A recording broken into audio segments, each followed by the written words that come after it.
මලේ හිටියා කවුද? බුවනක බාහුව ආදිපාද. බුවනක බාහුව ආදිපාද. ගෝවින්ද මලය බුවනක බාහුව ආදිපාද. ගෝවින්දු හෙළ කලගොයෙක්ගේ හැඩේ තියෙන කන්ද. ගෝවින්දු හෙළ තමයි ගෝවින්ද මලය කියන්නේ. ගෝවින්ද මලය බුවනක බාහුව ආදිපාද. ඔය අම්පාර ප්‍රදේශයේ ඉන්න දරුවෝ ඉන්න ඒගොල්ලෝ දන්නවා. ගෝවින්ද මලය ගෝවින්දු හෙළ බුවනක බාහුව ආදිපාද. තව එකක් තියෙනවා. ඒ තමයි දඹදෙනිය තුන්වෙනි විජයබාහුව. දඹදෙනිය මේකේ නෑ. දඹදෙනිය තුන්වෙනි විජයබාහුව. හරි.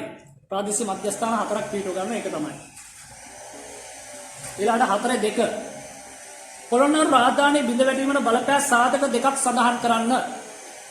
මේ ඔයගොල්ලන්ට මම දෙන දෙවෙනි අනුමාන ප්‍රශ්නය මතක තියාගන්න. පොළොන්නරු රාජධානිය බිඳ වැටීමට බලපෑ සාධක දෙකක් සඳහන් කරන්න. පොළොන්නරු රාජධානිය බිඳ වැටීමට බලපෑ සාධක දෙකක් සඳහන් කරන්න. අංක 1 කාලිංග පාණ්ඩ්‍ය ආරවුල ලියාගන්න සාධක දෙකට ලකුණු 4යි. සාධක දෙක ලියාගන්නකෝ. අංක 1 කාලිංග පාණ්ඩ්‍ය ආරවුල. අංක 1 කාලිංග පාණ්ඩ්‍ය ආරවුල. අංක 2 කාලිංග මාගගේ ආක්‍රමණය. අංක 2 කාලිංග මාගගේ ආක්‍රමණය. පොළොන්නරු බිඳ වැටීමට බලපෑ ප්‍රධාන හේතු දෙකක්. තව තියෙන දුර්වල පාලකයන් බලයට පත්වීමක් තියෙනවා. අංක 1 කාලිංග පාණ්ඩ්‍ය ආරවුල. කාලිංග පාණ්ඩ්‍ය ආරවුල. අංක 2 කාලිංග මාග ආක්‍රමණය. අංක 2 කාලිංග මාග ආක්‍රමණය.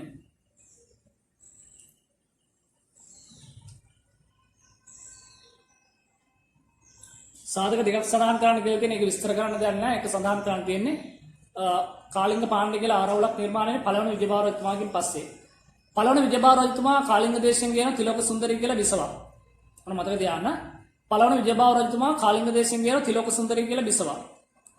ඊට පස්සේ පළවෙනි විජයබාහු රජතුමාගේ සහෝදරයෝ මිත්තා කුමරිය විවාහ කළ දෙන පාණ්ඩ්‍ය කුමාරයෙකුට.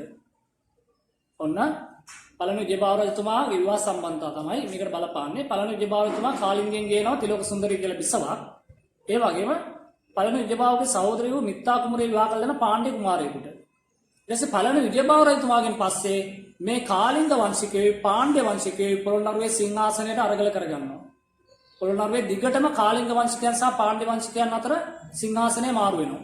ඒ නිසා පොළොන්නරුවේ සිංහාසනයට මේ කාලිංග වංශිකයන් සහ පාණ්ඩ්‍ය වංශිකයන් අරගල කරගන්නවා. අවසානයේදී පොළොන්නරුවේ අවසානයේ දක්වා මේ කාලිංග පාණ්ඩ්‍ය ආරවුල තියෙනවා. වරින් වර එක වරක කාලිංග වංශිකයෝ බලයට පත් වෙනවා. තව වරක පාණ්ඩ්‍ය වංශිකයෝ බලයට පත් වෙනවා. මේක තමයි සිදුවෙන කාරණේ. කාලිංග මාගගේ ආක්‍රමණය තමයි අවසානයේ පොළොන්නරු බිඳ වැටෙන බලපාන 1215 දී මම කිව්වා ඊටාම දරුණු ආක්‍රමණයකේ මෙතෙක් ලංකාවට එල්ල කරන ආක්‍රමණයන්ට වඩා විශාලයි. මොහු වැව්වම සිදුරු කරා, වේර වියාල විනාශ කරා, කුලස්ටීන් දූෂණය කරා, විශාල හානියක් සිදු කරපු පාලකෙක් තමයි කාලිංග මාග. අවසානයේ කාලිංග මාගගේ ආක්‍රමණයන් සමග පොළොන්නරු බිඳ වැටීමට ලක් වෙනවා. හරි. තුන්වෙනි ප්‍රශ්නය. දඹදෙනියේ පාලකයා වූ මම කිව්වා මෙන්න මේක හදා ගන්න ඕන. අතරේ තුන්වෙනි එක මම සංශෝධනය දැම්මා ඔයගලන්ට. අතර තුන්වෙනි ප්‍රශ්නේ පොඩි printing mistake එකක් තියෙනවා. ඒකේ සංශෝධනය මම දැම්ම group වලට. දඹදෙනියේ පාලකයා වූ 6 වෙනි පරාක්‍රම බාහුව කියලා මේකේ තියෙන්නේ. ඒක ලියාගන්න දෙවන පරාක්‍රම බාහුව කියලා. 6 වෙනි පරාක්‍රම බාහුව හිටි කෝට්ටේ. දඹදෙනියේ පාලකයා වූ දෙවන පරාක්‍රම බාහුව රජුගේ ශ්‍රේෂ්ඨත්වයේ කරුණු දෙකක් ඇසුරින් පැහැදිලි කරන්න. දඹදෙනියේ පාලකයා වූ දෙවන පරාක්‍රම බාහුව රජුගේ ශ්‍රේෂ්ඨත්වයේ කරුණු දෙකක් ඇසුරින් පැහැදිලි කරන්න. මුලින්ම කරුණු දෙක කිව්වා ඊට පස්සේ පැහැදිලි කරා. කරුණු දෙක පළවෙනි කරුණ ලියා ගන්න.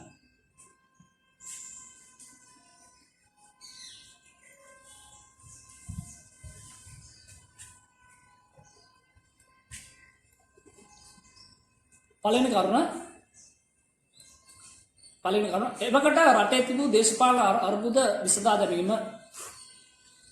පළවෙනි කරුණ එවකට රටේ තිබූ දේශපාලන අර්බුද විසඳා ගැනීම. එවකට රටේ තිබූ දේශපාලන අර්බුද විසඳා ගැනීම. කරුණු දෙකක් ඇසුරින් විස්තර කරන්න තියෙන පළවෙනි කරුණ එවකට රටේ තිබූ දේශපාලන අර්බුද විසඳා ගැනීම. එවකට රටේ තිබූ දේශපාලන අර්බුද විසඳා ගැනීම.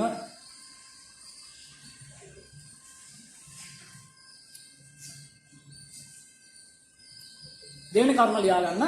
දෙවෙනි කරුණ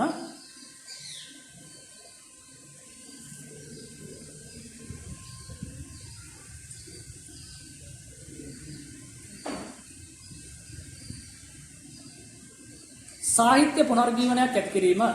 දෙවෙනි කරුණ සාහිත්‍ය පුනර්ජීවනයක් ඇති කිරීම. දෙවෙනි කරුණ සාහිත්‍ය පුනර්ජීවනයක් ඇති කිරීම. දෙවෙනි කරුණ සාහිත්‍ය පුනරුජීවනයක් ඇති කිරීම.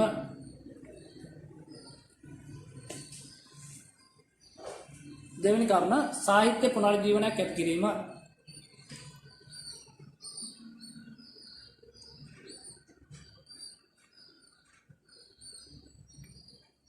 හරි ලියාගෙන යමු. දෙවන පරාක්‍රමබාහු රජතුමාට ආක්‍රමණ 3කට මුහුණ දීමට සිදු විය. දෙවන පරාක්‍රමබාහු රජතුමාට ආක්‍රමණ 3කට මුහුණ දීමට සිදු විය. වේගෙන් ලියා ගන්න මගේ දරුවනේ. අපිට කාලය ගොඩාක් යනවා. දෙවන පරාක්‍රමබාහු රජතුමාට ආක්‍රමණ 3කට මුහුණ දීමට සිදු විය. දෙවන පරාක්‍රමබාහු රජතුමාට ආක්‍රමණ 3කට මුහුණ දීමට සිදු විය.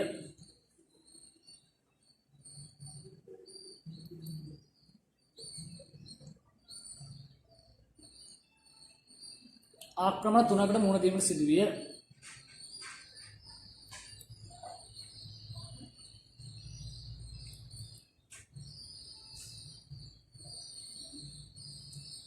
එක දෙක තුන දාලා ලියන්න. චන්ද්‍රබානුගේ පළමු ආක්‍රමණය. එක දෙක තුන දාලා ලියා ගන්න. චන්ද්‍රබානුගේ පළමු ආක්‍රමණය. එක දෙක තුන දාලා ලියා ගන්න. චන්ද්‍රබානුගේ පළමු ආක්‍රමණය.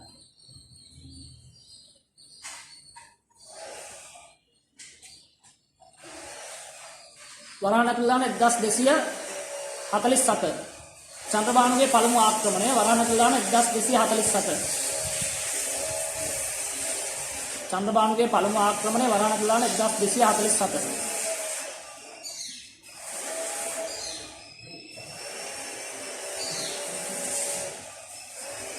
ඊළඟට චන්ද්‍රබානුගේ දෙවන ආක්‍රමණය. දෙවෙනි කරුණ චන්ද්‍රබානුගේ දෙවන ආක්‍රමණය. චන්ද්‍රබානුගේ දෙවන ආක්‍රමණය. චන්ද්‍රබානුගේ දෙවන ආක්‍රමණය 1262 වරාණ ඇතුළේ දාන්න. චන්ද්‍රබානුගේ දෙවන ආක්‍රමණය 1262. චන්ද්‍රබානුගේ දෙවන ආක්‍රමණය 1262. 3. කාලිංග මාගගේ ආක්‍රමණය. කාලිංග මාගගේ ආක්‍රමණය. කාලිංග මාගගේ ආක්‍රමණය. කාලිංග මාගගේ ආක්‍රමණය වරාණ ඇතුළේ දාන 1215 1255. වර්ෂ ලියද්දි අනිවාර්යයෙන්ම වර්ෂ ලියද්දි පුතේ ක්‍රිස්තු වර්ෂද ක්‍රිස්තු පූර්වද කියලා ලියන්න. මේ ක්‍රිස්තු වර්ෂ වෙන්න ඕනේ. මොකද ඉතිහාසයේ ලියද්දි අපි වර්ෂ ලියද්දි අනිවාර්යයෙන්ම ක්‍රිස්තු වර්ෂද ක්‍රිස්තු පූර්වද කියලා කියනවා. මේ ක්‍රිස්තු වර්ෂ වෙන්න ඕන. කාලිංග මාගගේ ආක්‍රමණය ක්‍රිස්තු වර්ෂ 1215 1255 කාලේ. කාලිංග මාගගේ ආක්‍රමණය ක්‍රිස්තු වර්ෂ 1215 1255. කාලිංග මාගගේ ආක්‍රමණය ක්‍රිස්තු වර්ෂ 1215 1255. යටින් ලියා ගන්න.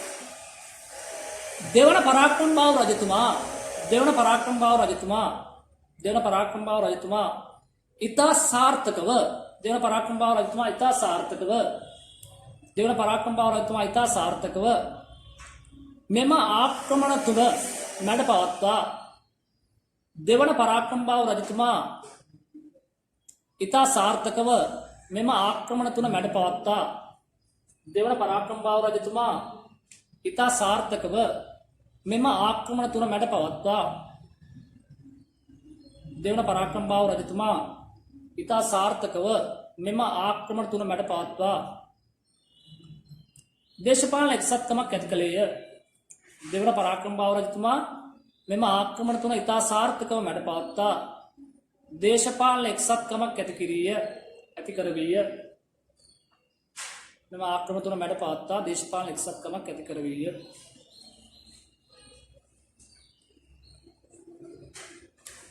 චූල වංශයේ සඳහන් වන්නේ චූල වංශයේ සඳහන් වන්නේ චූල වංශයේ සඳහන් වන්නේ චූල වංශයේ සඳහන් වන්නේ චූල වංශයේ සඳහන් වන්නේ චූල වංශයේ සඳහන් වන්නේ උද්දෘත කමාදාල් ලියා ගන්න. චූල වංශයේ සඳහන් වන්නේ උද්දෘත කමාදාල් ලියා ගන්න. චූල වංශයේ සඳහන් වන්නේ පරාක්‍රමබාහු රජුගේ පරාක්‍රමයෙන් කැටිගෙනුණු. චූල වංශයේ සඳහන් වන්නේ උද්දෘත කමාදාල් ලියා ගන්න.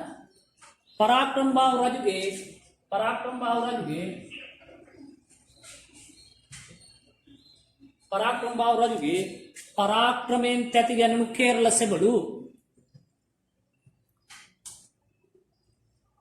පරාක්‍රම බාහු රජුගේ පරාක්‍රමයෙන් තැති ගැනුණු කේරළ සෙබළු පොළොන්නරුවේ නැගෙනහිර දොරටුවේයි පරාක්‍රම බාහු රජුගේ පරාක්‍රමයෙන් තැති ගැනුණු කේරළ සෙබළු පොළොන්නරුවේ නැගෙනහිර දොරටුවේයි කේරළ සෙබළු පොළොන්නරුවේ නැගෙනහිර දොරටුවේයි වරදවා වටහාගෙන පොළොන්නරුවේ නැගෙනහිර දොරටුවේයි වරදවා වටහාගෙන පොළොන්නරුවේ නැගෙනහිර දොරටුවේයි වරදවා වටහාගෙන බටහිර දොරටුවෙන් පලා යාමේදී පොළොන්නරුවේ නැගෙනහිර දොරටුවේයි වරදවා වටහාගෙන බටහිර දොරටුවෙන් පලා යාමේදී පොළොන්නරුවේ නැගෙනහිර දොරටුවේයි වරදවා වටහාගෙන බටහිර දොරටුවෙන් පලා යාමේදී කලාවැව අසලදී බටහිර දොරටුවෙන් පලා යාමේදී කලාවැව අසලදී බටහිර දොරටුවෙන් පලා යාමේදී කලාවැව අසලදී සිංහල සේනාව අතින් ඝාතනය විය බටහිර දොරටුවෙන් පලා යාමේදී කලාවැව අසලදී සිංහල සේනාව අතින් ඝාතනය විය කලාවැව අසලදී සිංහල සේනාව අතින් ඝාතනය විය කලාවැව අසලදී සිංහල සේනාව අතින් ඝාතනය විය කමා වහන්න උතුරිත කමා වහන්න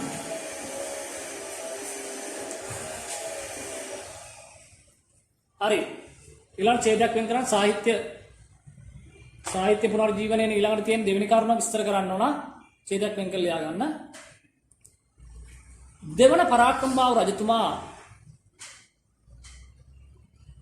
දෙවන පරාක්‍රම බාහු රජතුමා අග්‍රගණ්‍ය පඬිරුවණකි දෙවන පරාක්‍රම බාහු රජතුමා අග්‍රගණ්‍ය පඬිරුවණකි දෙවන පරාක්‍රම බාහු රජතුමා අග්‍රගණ්‍ය පඬිරුවණකි දෙවන පරාක්‍රම බාහු රජතුමා අග්‍රගණ්‍ය පඬිරුවණකි දෙවන පරාක්‍රම බාහු රජතුමා අග්‍රගණ්‍ය පඬිරුවණකි කලිකාල සාහිත්‍ය සර්වඥ පඬිත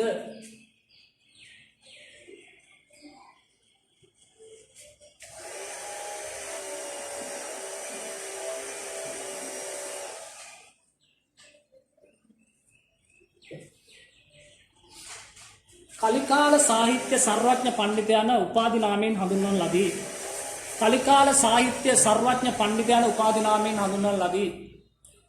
කලිකාල සාහිත්‍ය සර්වඥ පඬිත යන උපාධි නාමයෙන් හඳුන්වන ලදී. කලිකාල සාහිත්‍ය සර්වඥ පඬිත යන උපාධි නාමයෙන් හඳුන්වන ලදී. කලිකාල සාහිත්‍ය සර්වඥ පඬිත යන උපාධි නාමයෙන් හඳුන්වන ලදී. කලිකාල සාහිත්‍ය සර්වඥ පඬිත යන උපාධි නාමයෙන් හඳුන්වන ලදී. කෞසිලුමින නම් මහා කාව්‍ය රචනා කළ එතුමාය. කෞසිලුමින නම් මහා කාව්‍ය රචනා කළ එතුමාය. කෞසිලුමින නම් මහා කාව්‍ය රචනා කළ එතුමාය. කෞසිලුමින නම් මහා කාව්‍ය රචනා කළ එතුමාය. කෞසිලුමින නම් මහා කාව්‍ය රචනා කළ එතුමාය. කෞසිලුමින නම් මහා කාව්‍ය රචනා කළ එතුමාය.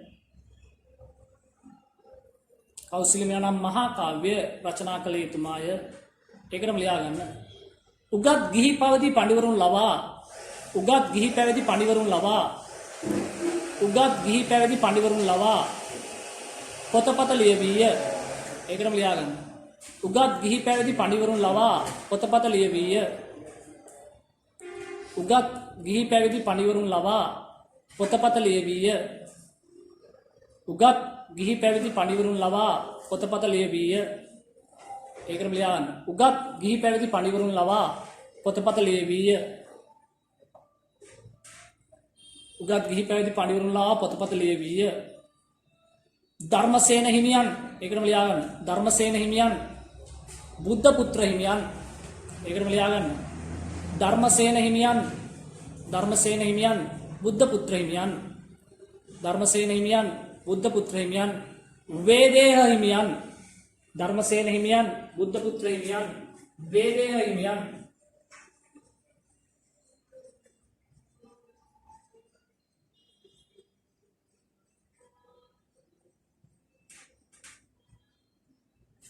ධර්මසේන හිමියන්, බුද්ධ පුත්‍ර හිමියන්, වේදේ හිමියන්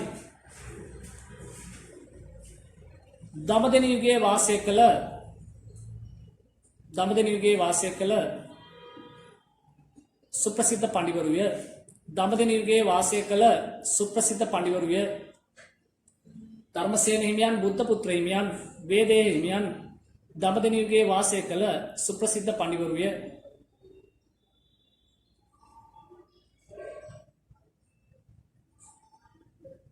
සුප්‍රසිද්ධ පඬිවරුය.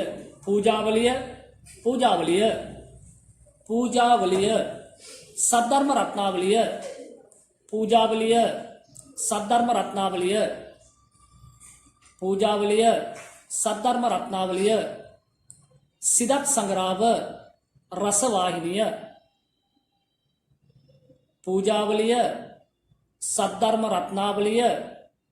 පූජාවලිය සද්ධර්ම රත්නාවලිය සිදත් සංග්‍රාව රසවාහිනිය.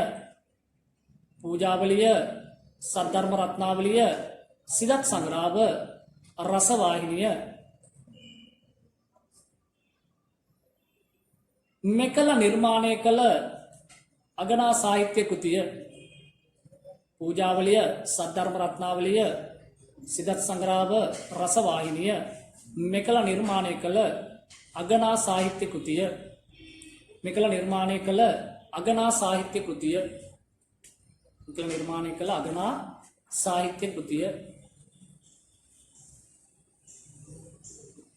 අවසන් කරන්න එක ඉහත කාරණාවලින්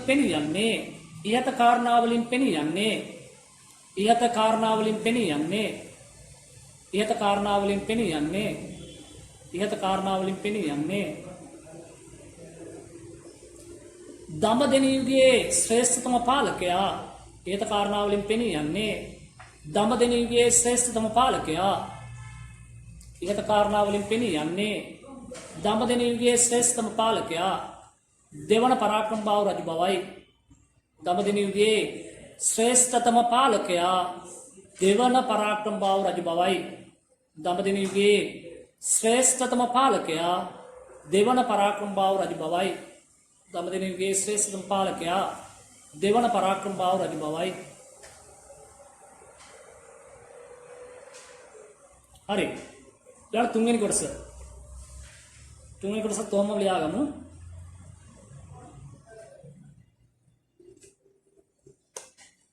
තුන්වෙනි කොටස තෝම ලියාගන්න.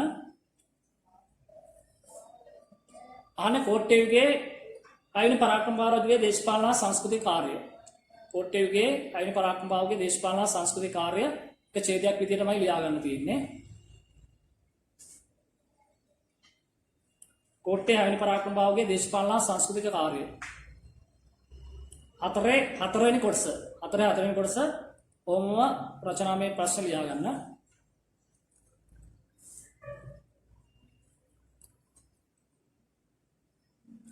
ශ්‍රී ලංකාව අවසාන වරට එක්සේසත් කළ 6 වන පරාක්‍රමබාහු රජතුමා. ශ්‍රී ලංකාව අවසාන වරට එක්සේසත් කළ 6 වන පරාක්‍රමබාහු රජතුමා. ශ්‍රී ලංකාව අවසාන වරට එක්සේසත් කළ 6 වන පරාක්‍රමබාහු රජතුමා. ශ්‍රී ලංකාව අවසාන වරට එක්සේසත් කළ 6 වන පරාක්‍රමබාහු රජතුමා. ශ්‍රී ලංකාව අවසාන වරට එක්සේසත් කළ 6 වන පරාක්‍රමබාහු රජතුමා.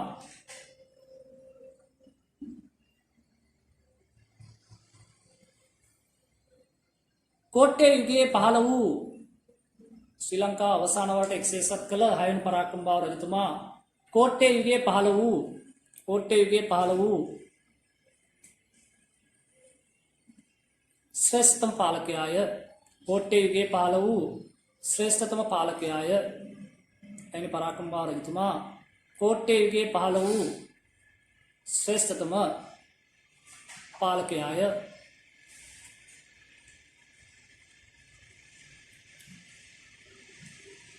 හයවන පරාක්‍රමබාහු රජතුමාගේ ඒකටම ලියාගන්න. හයවෙනි පරාක්‍රමබාහු රජතුමාගේ දේශපාලන කාර්ය සංසිද්ධිය. හයවන පරාක්‍රමබාහු රජතුමාගේ දේශපාලන කාර්ය සංසිද්ධිය පහත පරිදිය. හයවන පරාක්‍රම බාහු රජතුමාගේ දේශපාලන කාර්ය සංසිද්ධිය පහත පරිදිය. හයවන පරාක්‍රම බාහු රජතුමාගේ දේශපාලන කාර්ය සංසිද්ධිය පහත පරිදිය. හයවන පරාක්‍රම බාහු රජතුමාගේ දේශපාලන කාර්ය සංසිද්ධිය පහත පරිදිය.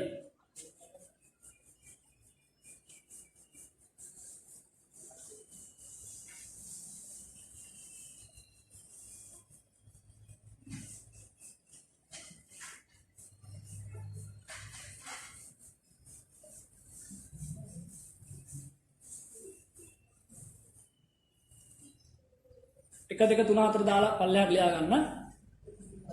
පළවෙනි එක සපුමල් කුමරු ලවා යාපනය ජය ගැනීම. පළවෙනි එක සපුමල් කුමරු ලවා යාපනය ජය ගැනීම. එක දෙක තුන හතර දාලා ලියා ගන්න. පළවෙනි එක සපුමල් කුමරු ලවා යාපනය ජය ගැනීම. සපුමල් කුමරු ලවා යාපනය ජය ගැනීම. සපුමල් කුමරු ලවා යාපනය ජය ගැනීම. अंक देख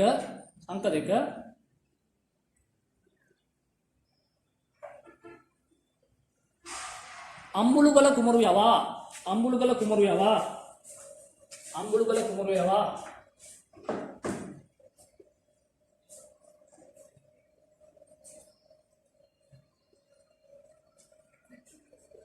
अंबुलुगल कुमरु यवा उड्राट जय ගැනීම. अंबुलुगल कुमरु यवा उड्राट जय ගැනීම. अंबुलुगल कुमरु यवा उड्राट जय ගැනීම.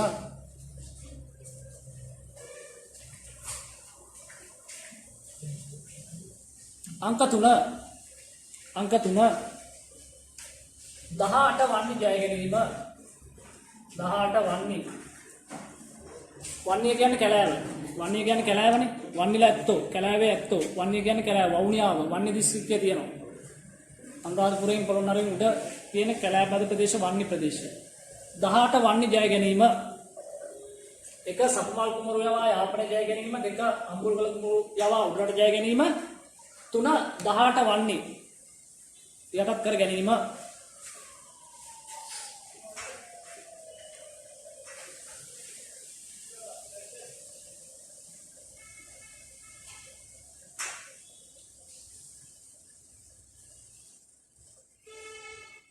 हतर दक्षिण इंडियावे अतिवीर राम तोटुपल आक्रमण किरीम. हतर दक्षिण इंडियावे अतिवीर राम तोटुपल आक्रमण किरीम. हतर दक्षिण इंडियावे अतिवीर राम तोटुपल आक्रमण किरीम. हतर दक्षिण इंडियावे अतिवीर राम तोटुपल आक्रमण किरीम. दक्षिण इंडियावे अतिवीर राम तोटुपल आक्रमण किरीम. ඒකට හේතුවක් තියෙන පුතේ. ඒකට හේතුව තමයි මේ හයිනි පරාක්‍රම බාහු රජතුමාට අයිති නැවක් අදිවිරාම තොටුපළේ විජයනගර අධිරාජ්‍ය අවුරායන් මල්වරාය කොල්ලකන. ඒකට ඒ නිග්‍රහයට පරිගැනීමක් වශයෙන් තමයි දකුණු ඉන්දියාව ආක්‍රමණය කරන්නේ. ගිරා සංදේශ සඳහන් වෙන මේ වගේ කවියක්. මෙනර පවරාය හලනැව් බඩු පුරාය ගති උදුරාය පසිඳු රායන් මල්වරාය. ගිරා සංදේශ 143 වෙනි කවියේ සඳහන් වෙනවා. अतिवीर राम तोटुपल आक्रमण किरीम संबंध गिरा संदेश में सदाहरण मेनर पवराय हलनव बडु पुराय गति उदुराय पसिंदु रायन मलवराय. इंडियावे अतिवीर राम तोटुपलेट मलवराय विरुद्धව තමයි මේ ආක්‍රමණය මෙහෙවන්නේ. හරි. එතකොට හයින් පරාක්‍රම බාහු රජතුමාගේ දේශපාලන එක්සත් භාවයක් ඇති කරපු ආකාරය තමයි ඔය අපි කතා කරේ. හරි. ඒක දීර්ඝ වශයෙන් විස්තර කර යුතු නෑ. ඊළඟ छेदक विंकल लिया ना ओके सांस्कृतिक कार्य ने अपने विस्तार करते हैं. ओके सांस्कृतिक कार्य विस्तार कर लेने छेदक विंकल लिया करना.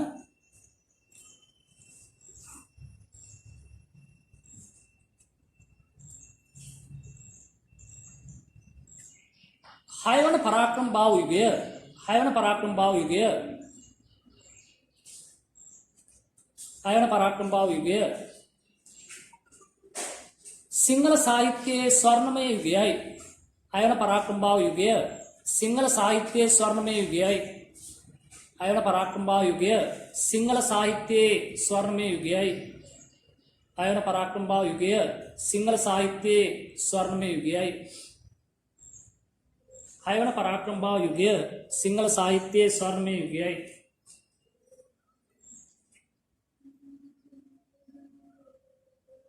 සිංහල සාහිත්‍යයේ ස්වර්ණමය යුගයයි. එකටම ලියන්න මෙකල උගත් ගිහි පැවිදි පඬිවරුන් රාශියක්. එකටම ලියා ගන්න මෙකල උගත් ගිහි පැවිදි පඬිවරුන් රාශියක්. මෙකල උගත් ගිහි පැවිදි පඬිවරුන් රාශියක් වාසය කළේය. ඒකටම ලියා ගන්න මෙකල උගත් ගිහි පැවිදි පඬිවරුන් රාශියක් වාසය කළේය. මෙකල උගත් ගිහි පැවිදි පඬිවරුන් රාශියක් වාසය කළේය.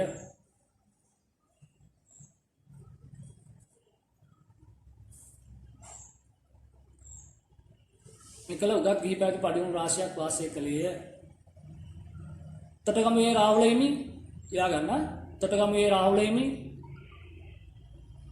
වීදාගම මෛත්‍රිය හිමි ලියා ගන්න තොටගමුවේ රාහුල හිමි තොටගමුවේ රාහුල හිමි තොටගමුවේ රාහුල හිමි වීදාගම මෛත්‍රිය හිමි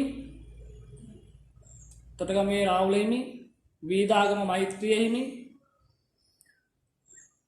වැත්තෑවේ හිමි තොටගමුවේ රාහුල හිමි වීදාගම මෛත්‍රිය හිමි වැත්තෑවේ හිමි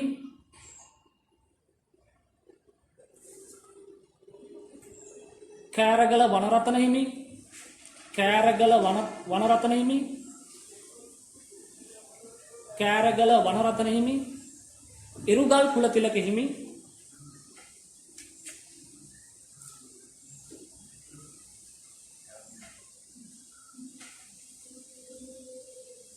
කෑරගල වනරත්න හිමි ඉරුගල් කුලතිලක හිමි යනාදීන්‍ය ඉරුගල් කුලතිලක හිමි යනාදීන්‍ය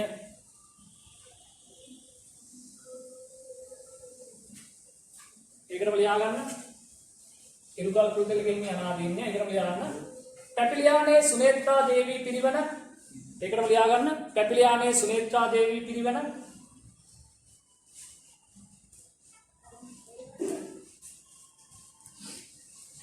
පැපිලියානේ සුනේත්‍රා දේවී පිරිවෙන කෑරගල පත්මාවතී පිරිවෙන ඒකටම ලියා ගන්න පැපිලියානේ සුනේත්‍රා දේවී පිරිවෙන කෑරගල පත්මාවතී පිරිවෙන පැපිලියානේ සුනේත්‍රා දේවී පිරිවෙන කෑරගල පත්මාවතී පිරිවෙන වීදාගම ගණානන්ද පිරිවෙන පැපිලියානේ සුනේත්‍රා දේවී පිරිවෙන කෑරගල පත්මාවතී පිරිවෙන වීදාගම ගණානන්ද පිරිවෙන වීදාගම ගණානන්ද පිරිවෙන තොටගමුවේ විජයබා පිරිවෙන තොටගමුවේ විජයබා පිරිවෙන වීදාගම ගණානන්ද පිරිවෙන තොටගමුවේ විජයබා පිරිවෙන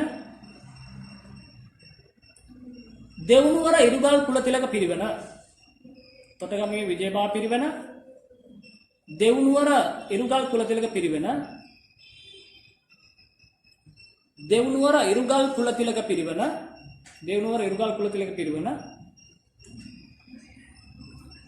මෙකල දිනුවට පත් වූ විද්‍යස්ථාන රාශියකි දෙවුනුවර ඉරුගල් කුලතිලක පිරිවෙන මෙකල දිනුවට පත් වූ විද්‍යස්ථාන රාශියකි කීපයකි දෙවුනුවර ඉරුගල් කුලතිලක පිරිවෙන මෙකල දිනුවට පත් වූ විද්‍යස්ථාන කීපයකි දෙවුනුවර ඉරුගල් කුලතිලක පිරිවෙන මෙකල දිනුවට පත් වූ විද්‍යස්ථාන කීපයකි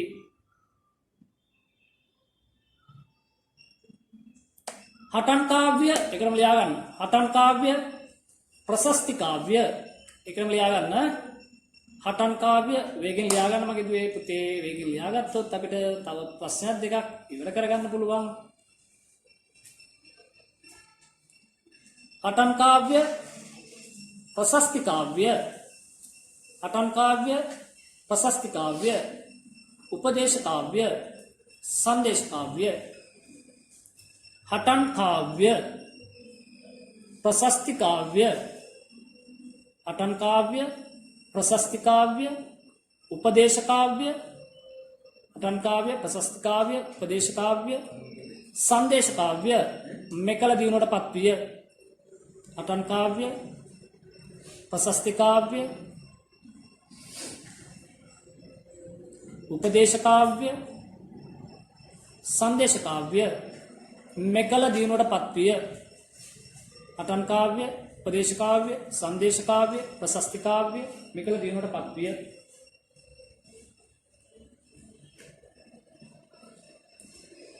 ඒකටම ලියා ගන්න. පැරකුම්බා සිරිත ගුත්තිලය. පැරකුම්බා සිරිත ගුත්තිලය. බුදුගුණ අලංකාරය.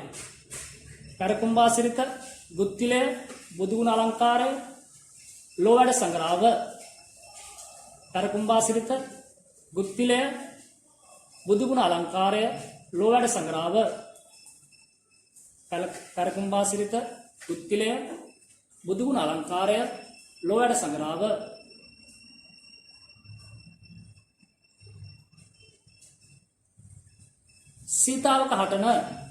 සීතාවක හටන බුදුගුණ අලංකාරය ලෝවැඩ සංග්‍රාව. සීතාවක හටන හංස ගිරා සැලලිහිණි පරවි කෝකිල. සීතාවක හටන හංස ගිරා සැලලිහිණි පරවි කෝකිල. හංස ගිරා සැලලිහිණි පරවි කෝකිල. හංස ගිරා සැලලිහිණි පරවි කෝකිල. හංස ගිරා සැලලිහිණි පරවි කෝකිල යන සංදේශ කාව්‍ය මෙකල නිර්මාණය විය. හංස ගිරා සැලලිහිණි පරවි කෝකිල යන සංදේශ කාව්‍යයක් මෙකල නිර්මාණය විය.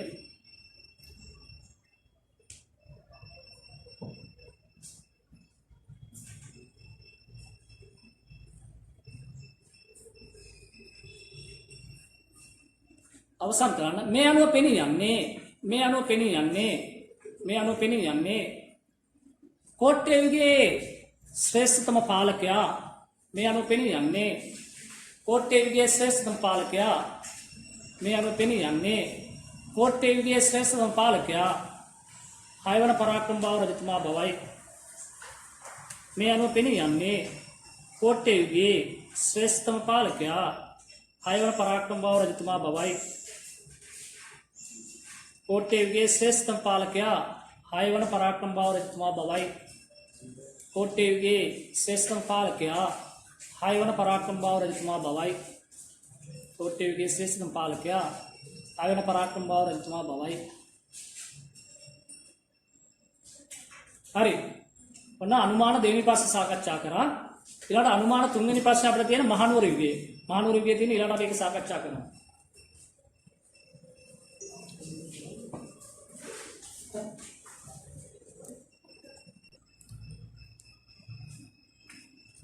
හරි. දැන් අපිට ඊළඟට කතා කරන්නේ අනුමාන තුන්වෙනි ප්‍රශ්නය. අනුමාන ප්‍රශ්න දෙකක් මම සාකච්ඡා කරා. අනුමාන තුන්වෙනි ප්‍රශ්නේ අනිවාර්යෙන් මහනුවර යුගයෙන් ප්‍රශ්නයක් අහනවා. මහනුවර යුගයෙන් ප්‍රශ්නයක් අහනවා. ඔන්න දැන් තුන්වෙනි අනුමාන ප්‍රශ්නය ඔයගොල්ලන්ට මම දෙන්නේ.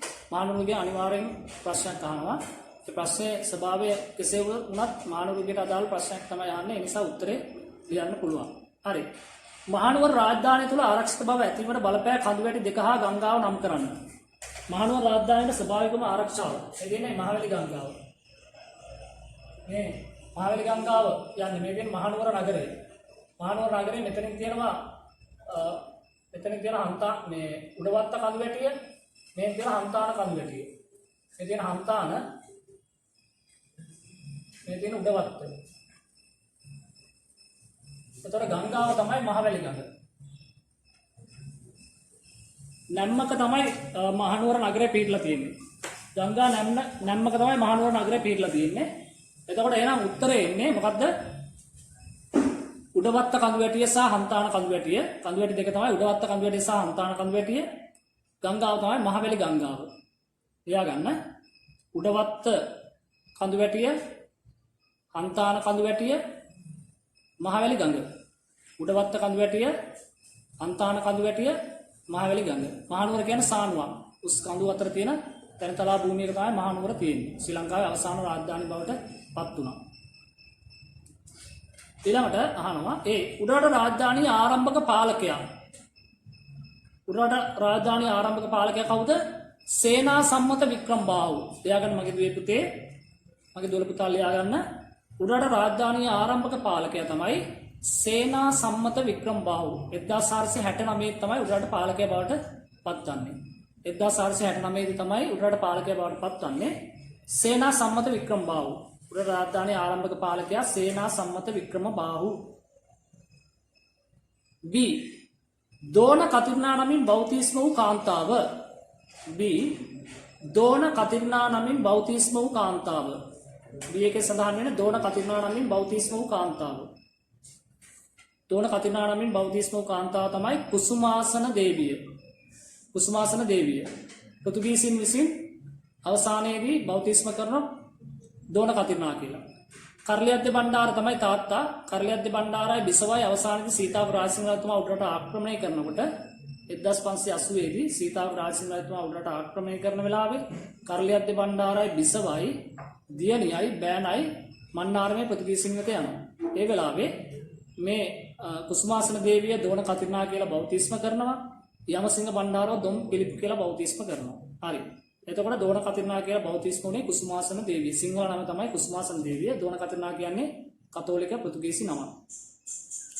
දෙවන විමලධර්ම සූර්ය රජුගේ පුත් කුමරා වූ රජතුමා. දෙවන විමලධර්ම සූර්යගේ පුතා වුණේ ශ්‍රී වීර පරාක්‍රම නරේන්ද්‍ර සිංහ. කවුද? ශ්‍රී වීර පරාක්‍රම නරේන්ද්‍ර සිංහ. සිංහලයේ අවසාන රජතුමා. ඒ කියන්නේ සිංහල රාජවංශයේ අවසාන රජතුමා. කවුරු හරි ආවොත් සිංහල රාජවංශයේ අවසාන රජතුමා තමයි ශ්‍රී වීර පරාක්‍රම නරේන්ද්‍ර සිංහ. එතෙන් සිට එන්නේ නායක්කාර පෙළපත. මං කියවා නායක්කාර රජවරු 4 දෙනෙක් හිටියා. ශ්‍රී ලංකාවේ අවසාන රජතුමා නම් ශ්‍රී වික්‍රම රාජසිංහ. මතක තියාගන්න පටලව ගන්න එපා. ශ්‍රී ලංකාවේ අවසාන රජතුමා නම් ශ්‍රී වික්‍රම රාජසිංහ. සිංහල රාජවංශයේ අවසාන රජතුමා ශ්‍රී වීර පරාක්‍රම නරේන්ද්‍ර සිංහ.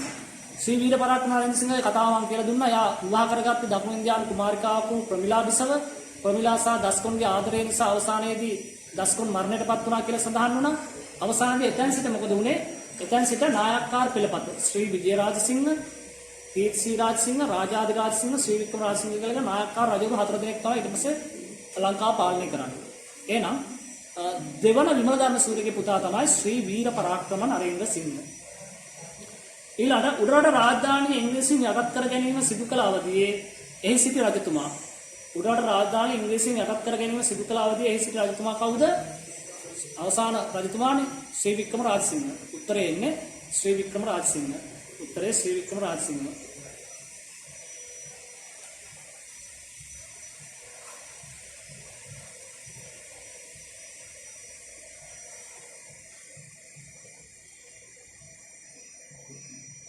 හරි. ඊළඟ තුන්වෙනි කොටස රචනාමය ප්‍රශ්නය. මහනුවර රාජධානියේ ආර්ථික රටාව සකස් වූ ආකාරය නිදසුන් දෙකක් සහිතව පැහැදිලි කරන්න. ආකාර දෙකක් නිදසුන් සහිතව පැහැදිලි කරන්න. මහනුවර රාජධානියේ ආර්ථික රටාව සකස් වූ ආකාරය.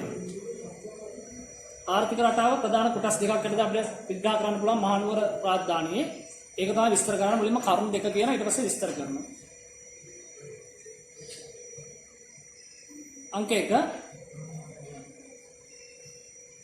කෘෂිකර්මාන්තය සංවර්ධනය වීම. කෘෂිකර්මාන්තය සංවර්ධනය වීම. කෘෂිකර්මාන්තය සංවර්ධනය වීම.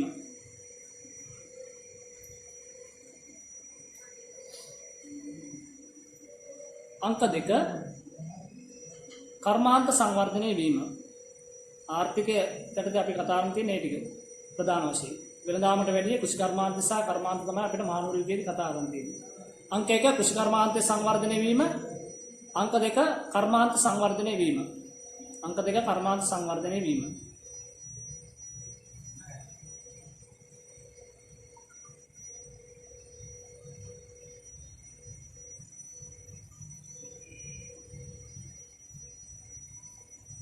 හරි. එතකොට ලියා ගන්න ඡේදයක් වෙන කියලා ලියා ගන්න. මහනුවර යුගයේදී පැවතියේ ග්‍රාමීය ස්වයංපෝෂී ආර්ථික ක්‍රමයකි. මහනුවර යුගයේ පැවතියේ ග්‍රාමීය ස්වයංපෝෂිත ආර්ථික ක්‍රමයකි. මහනුවර යුගයේ පැවතියේ ග්‍රාමීය ස්වයංපෝෂිත ආර්ථික ක්‍රමයකි. මහනුවර යුගයේ පැවතියේ ග්‍රාමීය ස්වයංපෝෂිත ආර්ථික ක්‍රමයකි. මහනුවර යුගයේ පැවතියේ ග්‍රාමීය ස්වයංපෝෂිත ආර්ථික ක්‍රමයකි. මහනුවර යුගයේ පැවති ග්‍රාමීය ස්වයංපෝෂිත ආර්ථික ක්‍රමයකි.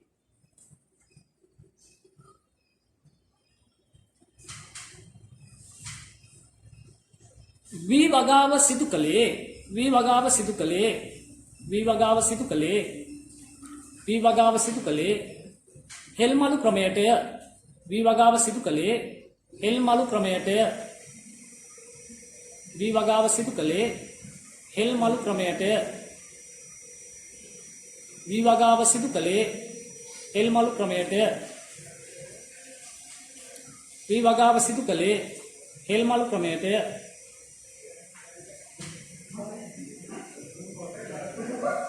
වී වගාව සිදු කළේ හෙල්මලු ක්‍රමයටය. වී වගාව සිදු කළේ හෙල්මලු ක්‍රමයටය.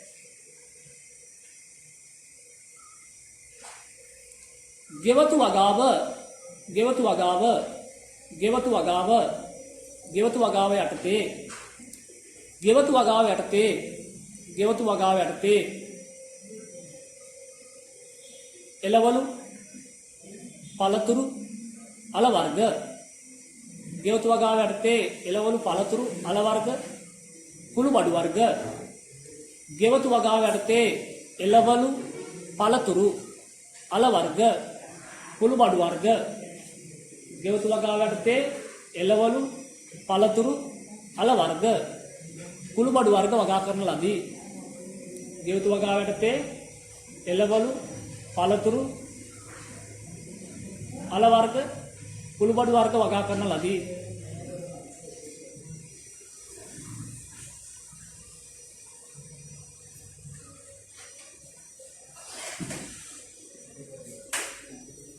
කොස් දෙල් පුවක් අල බතල. කොස් දෙල් පුවක් අල බතල. කොස් දෙල් පුවක් අල බතල. ගම්බිරිස් කරාබු නැටි. කොස් දෙල් පුවක් අල බතල ගම්බිරිස් කරාබු නැටි. සාදික්කා කරද මුංගු. කොස් දෙල් පුවක් අල බතල ගම්බිරිස් කරාබු නැටි සාදික්කා කරද මුංගු ආදිය ගෙවතුල වගා කළේය. කොස් දෙල් අල බතල කොස් දෙල් පුවක් අල බතල ගම්බිරිස් කරාබු නැටි සාදික්කා කරද මුංගු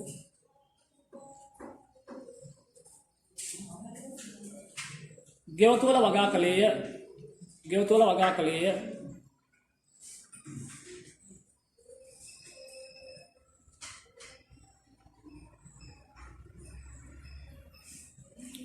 බඩයිරිඟු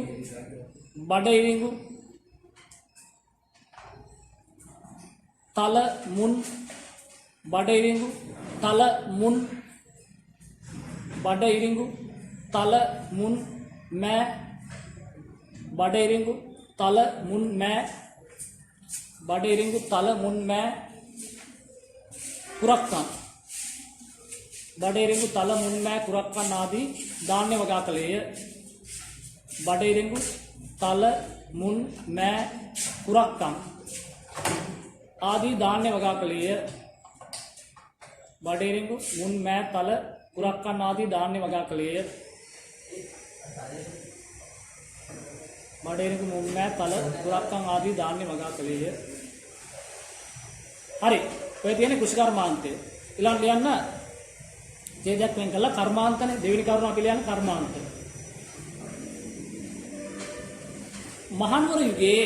මහනුවර යුගයේදී කර්මාන්ත රාශියක් දිනුවට පත්විය. මහනුවර යුගයේදී කර්මාන්ත රාශියක් දිනුවට පත්විය. මහනුවර යුගයේදී කර්මාන්ත රාශියක් දිනුවට පත්විය. මහනුවර යුගයේදී කර්මාන්ත රාශියක් දිනුවට පත්විය. මහනුවර යුගයේදී කර්මාන්ත රාශියක් දිනුවට පත්විය.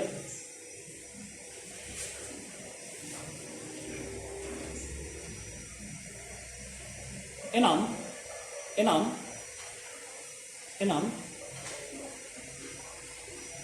යකඩ කර්මාන්තය යකඩ කර්මාන්තය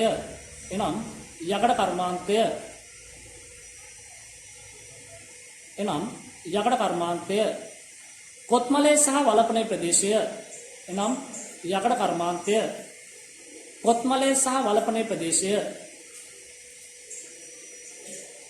යකඩ කර්මාන්තය කොත්මලේ සහ වලපනේ ප්‍රදේශය කොත්මලේ සහ වලපනේ ප්‍රදේශය යකඩ කර්මාන්තය කොත්මලේ සහ වලපනේ ප්‍රදේශය පිත්තල කර්මාන්තය පිළිම තලාව යකඩ කොත්මලේ සහ වලපනේ පිත්තල පිළිම තලාව පිත්තල පිළිම තලාව පිත්තල පිළිම තලාව පිත්තල පිළිම තලාව ලාක්ෂා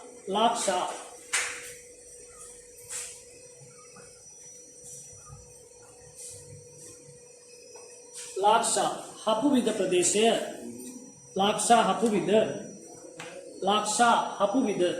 ලාක්ෂා කර්මාන්තය ලාක්ෂා කුමියගෙන් ගන්න වේග ලාක්ෂා කියන කුමියගෙන් ගන්න වර්ණ සාදා ගැනීමට ලාක්ෂා හපුවිද පැදුරු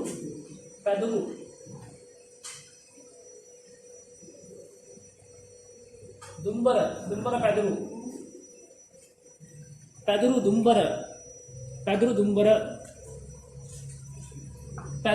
දුම්බර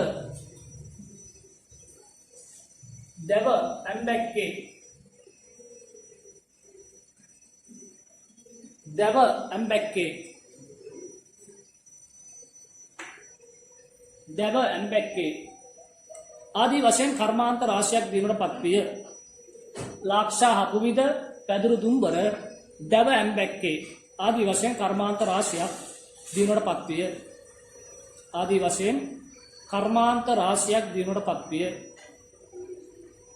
ආදී වශයෙන් කර්මාන්ත රාශියක් දීමට පත්විය.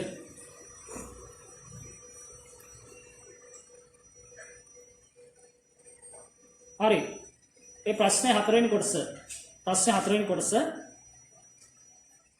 උඩරට රාජධානියේ සමාජ සංවිධානය සිදු වූ ආකාරය පැහැදිලි කරන්න. උඩරට රාජධානියේ සමාජ සංවිධානය සිදු වූ ආකාරය පැහැදිලි කරන්න. උඩරට රාජධානියේ සමාජ සංවිධානය සිදු වූ ආකාරය පැහැදිලි කරන්න.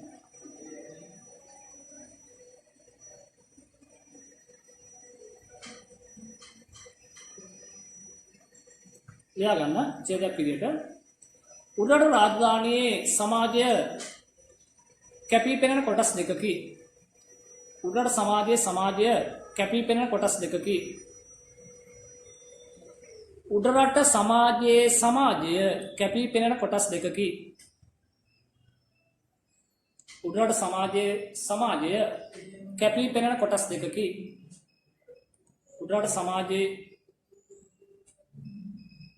උඩරට සමාජ තත්ත්වය කැපී පෙනෙන කොටස් දෙකකි. උඩරට රාජධානී සමාජය කැපී පෙනෙන කොටස් දෙකකි. උඩරට රාජධානී සමාජය කැපී පෙනෙන කොටස් දෙකකි. 1. රජ පවුල හා ප්‍රභු පන්තිය. 1. රජ පවුල හා ප්‍රභු පන්තිය. 1. රජ පවුල හා ප්‍රභු පන්තිය. අංක 1. රජ පවුල හා ප්‍රභු පන්තිය.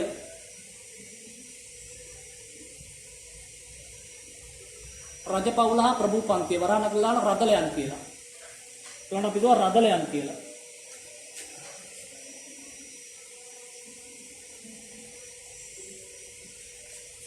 එක රජ පවුල හා ප්‍රභු පන්තිය වරහන් අතලාන රදලයන්.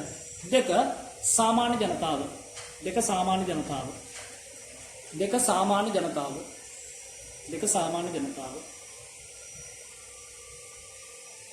යටින් ලියාගන්න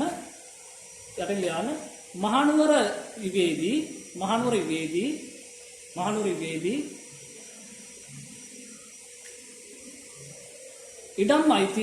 ඉඩම් අයිතිය රජු සතු විය. මහනුවර යුගයේදී ඉඩම් අයිතිය රජු සතු විය. මහනුවර යුගයේදී ඉඩම් අයිතිය රජු සතු විය. මහනුවර යුගයේදී ඉඩම් අයිතිය රජු සතු විය.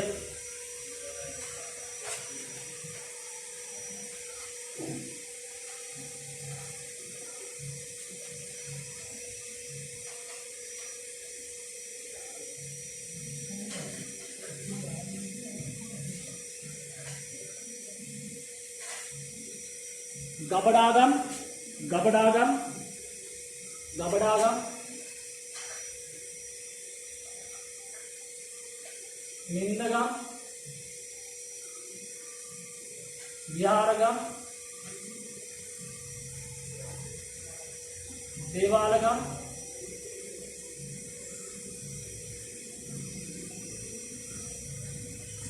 ගබඩාගම් නින්දගම් විහාරගම් දේවාලගම් පරවේනිගම් ගබඩාගම් නින්දගම් විහාරගම් දේවාලගම් පරවේනිගම් ගබඩාගම් නින්දගම් විහාරගම් දේවාලගම් පරවේනිගම් ගබඩාගම් නින්දගම් විහාරගම් දේවාලගම් පරවේනිගම් ලෙස පරවේනිගම් ලෙස ඉඩම් අයිතිය බෙදුනි. ගබඩාගම් නින්දගම් විහාරගම් දේවාලගම් පරවේනිගම් ලෙස ඉඩම් අයිතිය බෙදුනි. ඉඩම් අයිතිය බෙදුනි.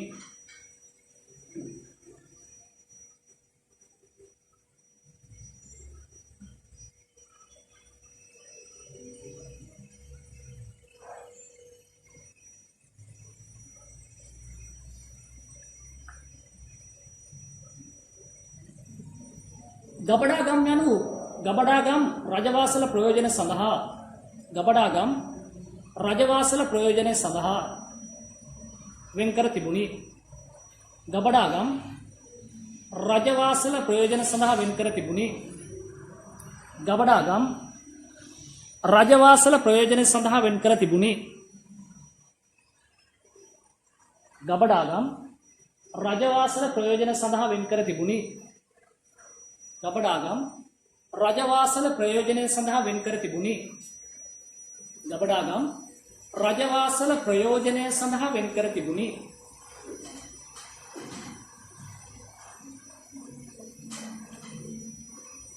නින්දගම් යනු නින්දගම් යනු නිදිගම් නෙමෙයි හොඳේ නින්දගම්. නින්දගම් යනු නින්දගම් යනු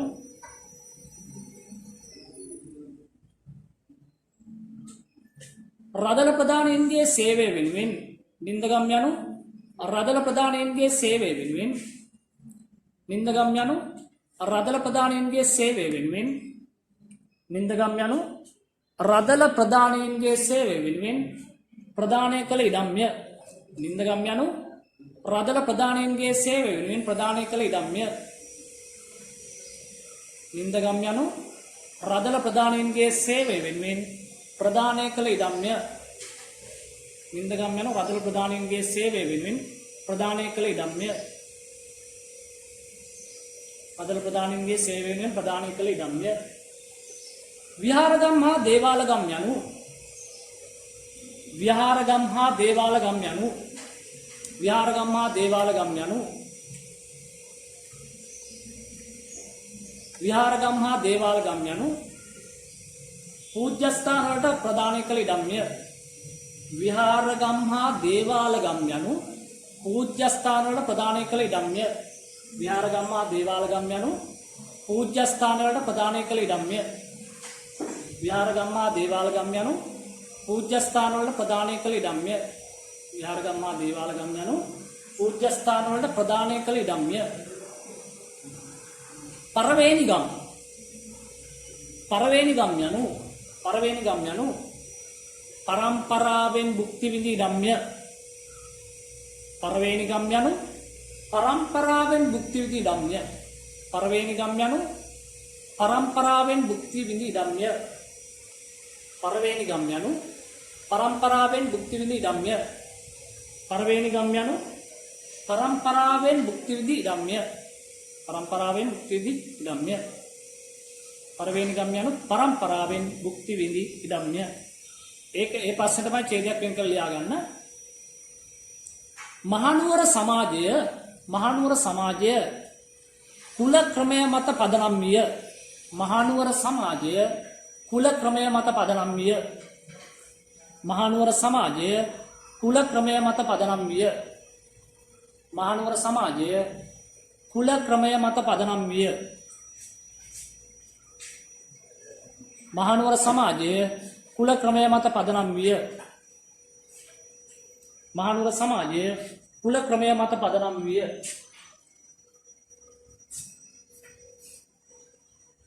මහනුවර සමාජය කුල ක්‍රමය මත පදනම් විය. මහනුවර යුගයේදී ලියාගන්න මහනුවර යුගයේදී විවාහය ආකාර තුනකට සිදුවිය. මහනුවර යුගයේදී විවාහය ආකාර තුනකට සිදුවිය. මහනුවර යුගයේදී විවාහය ආකාර තුනකට සිදුවිය. මහනුවර යුගයේදී විවාහය ආකාර තුනකට සිදුවිය.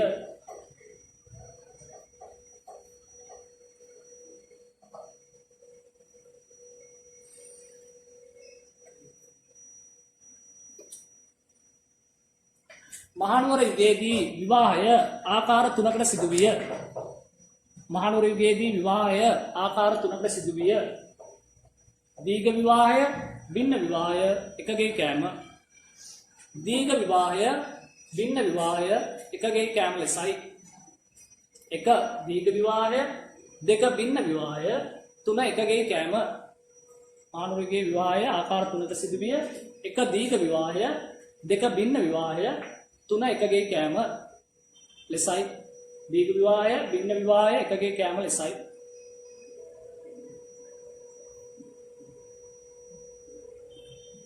අවසන් කරන්න එතනටම මහනුවර යුගයේදී සමාජය පන්සල හා සම්බන්ධව මහනුවර යුගයේ සමාජය පන්සල හා සම්බන්ධව සහයෝගයෙන් ක්‍රියාත්මක විය. මහනුවර යුගයේ සමාජය පන්සල හා සම්බන්ධව සහයෝගයෙන් ක්‍රියාත්මක විය. මහනුවර යුගයේ සමාජය පන්සල හා සම්බන්ධව සහයෝගයෙන් ක්‍රියාත්මක විය. මහනුවර යුගයේ සමාජය පන්සල හා සම්බන්ධව සහයෝගයෙන් ක්‍රියාත්මක විය. මහනුවර යුගයේ සමාජය පන්සල හා සම්බන්ධව සහයෝගයෙන් ක්‍රියාත්මක විය. පන්සල හා සම්බන්ධව සහයෝගයෙන් ක්‍රියාත්මක විය. හරි. එතකොට ඔන්න ඒ ප්‍රශ්න ඉවරයි. අපි තව ප්‍රශ්නයක් හෝ දෙකක් අපි සාකච්ඡා කරනවා. අනුමාන ප්‍රශ්න ඊළඟට සාකච්ඡා කරන. එතකොට මේ දීඝ විවාහය කියලා කියන්නේ මගේ දුවේ පුතේ මනාලිය විසින් මනාලයාගේ නිවසට පැමිණීම. දීඝ විවාහය කියලා කියන්නේ මනාලිය විසින් මනාලයාගේ නිවසට පැමිණීම. දීඝ යනවා කියලා කියන්නේ මනාලිය විසින් මනාලයාගේ නිවසට යනවා. භින්න විවාහය කියන්නේ භින්න බහිනවා කියලා කියන්නේ භින්න බහිනවා කියලා කියන්නේ මනාලයා ගිහිල්ලා මනාලියාගේ නිවසේ වාසය කිරීම. භින්න බහිනවා කියන්නේ ඒක. මනාලයා ගිහිල්ලා මනාලියාගේ නිවසේ වාසය කිරීම තමයි භින්න විවාහය නැත්නම් භින්න බහිනවා කියන්නේ. එකගේ කෑම කියලා කියන්නේ එක සහෝදරයන් දෙදෙනෙක් හෝ තිදෙනෙක් විසින් එක කාන්තාවක් විවාහ කර ගැනීම. ඒ කියන්නේ ඉදම්මයිතිය රැක ගැනීම සඳහා හේන් වගාව තමයි සිදු කරේ. ඒ නිසා තමයි මේ එකගේ කෑම කියන එක සංවර්ධනයට පත් වෙලා තිබ්බේ. හරි. ඊළඟට අපි ඊළඟ ප්‍රශ්නේ සාකච්ඡා කරමු. තව විනාඩියක් වගේ විවේකයක් අරගෙන ඊළඟ ප්‍රශ්නේ සාකච්ඡා කරමු.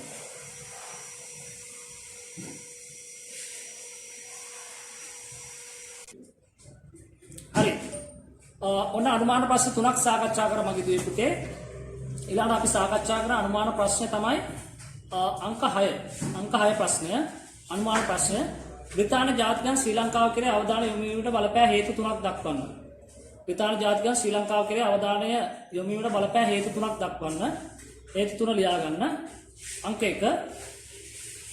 අංක 1.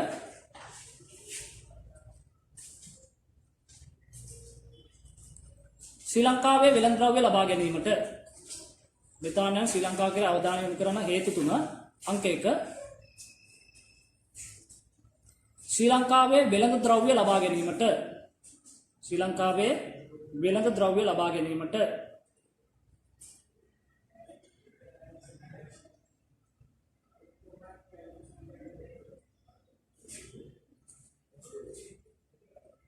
අංක 2 ශ්‍රී ලංකාවේ පිහිටීම. අංක 2 ශ්‍රී ලංකාවේ පිහිටීම. අංක 2 ශ්‍රී ලංකාවේ පිහිටීම. අංක 1 වෙළඳ ද්‍රව්‍ය ලබා ගැනීම. අංක 2 ශ්‍රී ලංකාවේ පිහිටීම.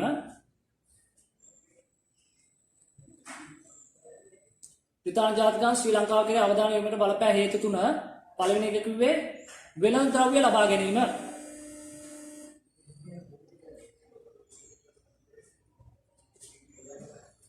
පළවෙනි එක තමයි වෙළඳ ද්‍රව්‍ය ලබා ගැනීම.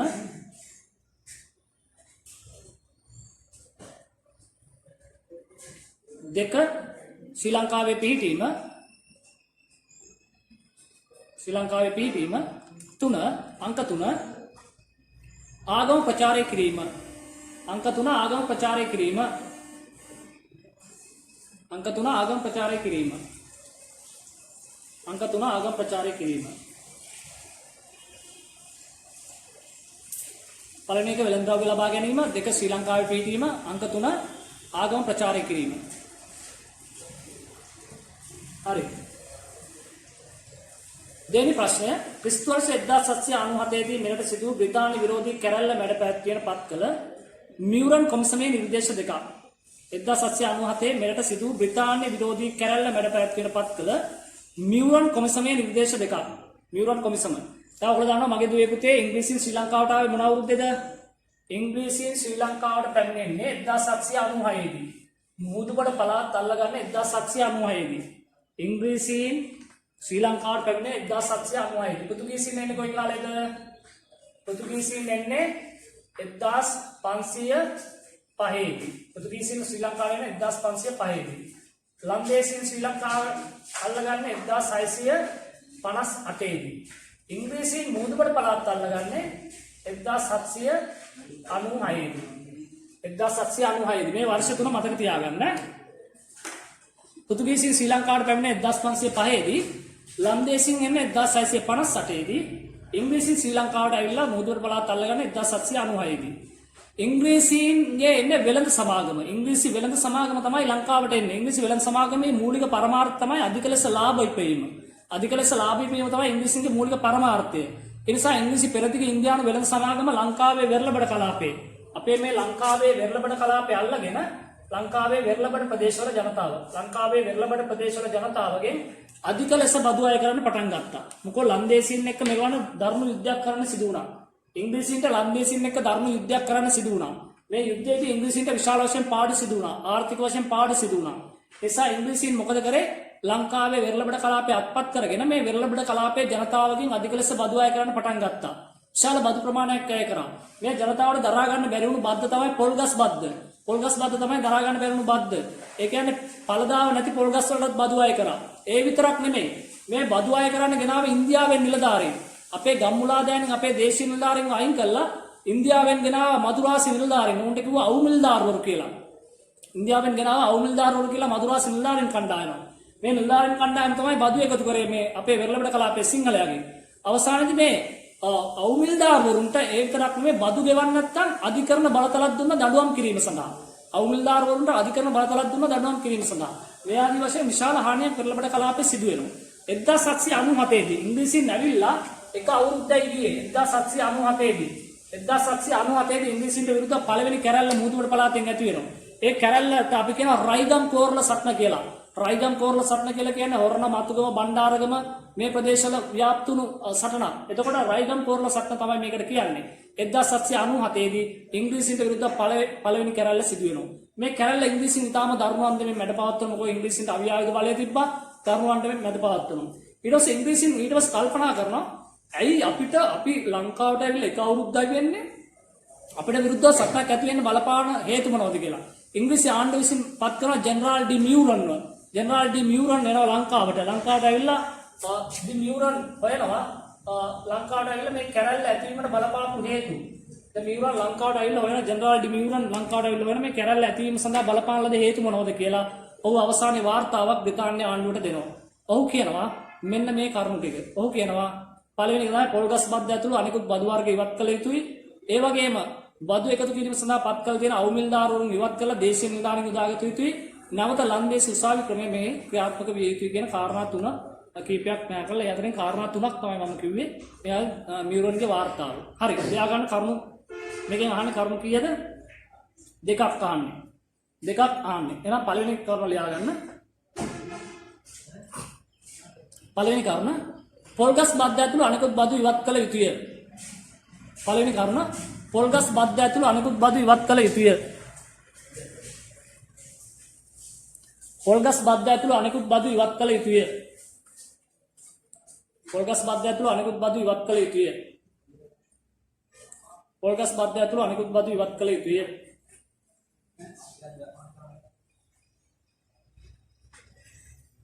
දෙවෙනි කරුණ බදු එකතු කිරීමට පත් කර සිටි දෙවෙනි කරුණ බදු එකතු කිරීමට පත් කළ සිටි මදුරාසි නිලධාරීන් ඒ කියන්නේ අවුමිල්දාරුවරු බදු එකතු කිරීමට පත් කර සිටි මදුරාසි නිලධාරීන් ඉවත් කොට දෙවෙනි කරුණ බදු එකතු කිරීම සඳහා පත් කර සිටි මදුරාසි නිලධාරීන් ඉවත් කොට බදු එකතු කිරීම සඳහා පත් කර සිටි මදුරාසි නිලධාරීන් ඉවත් කොට දේශීය නිලධාරීන් පත් කළ යුතුය.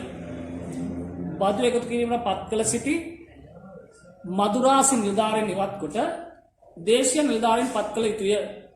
බදු එකතු කිරීම සඳහා පත් කළ සිටි මදුරාසි නිලධාරීන් ඉවත් කොට දේශීය නිලධාරීන් පත් කළ යුතුය. දේශීය නිලධාරීන් පත් කළ යුතුය.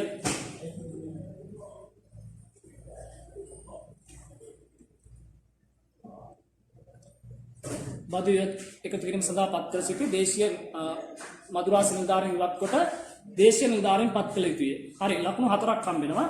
තුන්වෙනි ප්‍රශ්නය 1818 මෙරට සිදු වූ බ්‍රිතාන්‍ය විරෝධී සටනට හේතු කරුණු දෙකක් නිදසුන් සහිතව පැහැදිලි කරන්න. 1818 මෙරට සිදු වූ බ්‍රිතාන්‍ය විරෝධී සටනට හේතු කරුණු දෙකක් නිදසුන් සහිතව පැහැදිලි කරන්න. මුලින්ම කරුණු දෙක ලියා ගන්නවා ඊට පස්සේ විස්තර කරනවා. මුලින්ම කරුණු දෙක ලියා ගන්නවා ඊට පස්සේ විස්තර කරනවා. මුලින්ම කරුණු දෙක ලියා ගන්නවා ඊට පස්සේ විස්තර කරනවා. ඊළඟ පළවෙනි කරුණ නිදහස අහිමි වීම හා රජෙකු නොමැති වීමේ පසුතැවිල්ල. පළවෙනි කරුණ නිදහස අහිමි වීම හා රජෙකු නොමැති වීමේ පසුතැවිල්ල. පළවෙනි කරුණ නිදහස අහිමි වීම හා රජෙකු නොමැති වීමේ පසුතැවිල්ල. පළවෙනි කරුණ නිදහස අහිමි වීම හා රජෙකු නොමැති වීමේ පසුතැවිල්ල. නිදහස අහිමි වීම හා රජෙකු නොමැති වීමේ පසුතැවිල්ල.